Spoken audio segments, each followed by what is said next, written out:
दस्तों न्यूज़ में खबर शामिल करते हैं नवाही कस्बा रेतरा के मोहल्ला अल्लाह वसाया पटवारी वाला से, जहां सफाई की अबतर सूरत हाल की वजह से मकीन शदीद परेशानी का शिकार हैं। सेवरेज सिस्टम न होने की वजह से गलियों के दरमियान बनाई गई नालियां ताफुन ज़दा पानी उगलने लगी हैं, जिसकी वजह से हर तरफ बदबू ही बदबू फैली हुई है।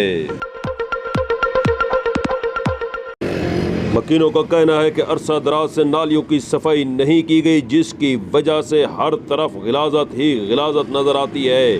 दूसरी जानिब गलियों में लगे कूड़ा करकट के ढेर भी मकीनों का इम्तिहान लेने पर तुले हुए हैं। मकीनों का कहना है कि गंदगी और ताफुन के बहस जीना महाल हो चुका है। आमदो रफ्त में भी शदीद मसाइल का सामना रहता है। गंदगी के ढेर, कूड़ा करकट और गिलाजत से भरी नालियां मच्छरों और मक्खियों की अफजाइश का सबब बन रहे हैं, जिसकी वजह से बीमारियां फैलने के शदीद खतरात पैदा हो चुके हैं। मकीनों ने वज़ीर आला पंजाब सरदार उस्मान अहमद खान बुज़दार से मुतालबा किया है कि रेतरा के इस मोहल्ले में सेवरेज सिस्टम और टफ टाइल के लिए फौरी तौर पर इक़दामात किए जाएं।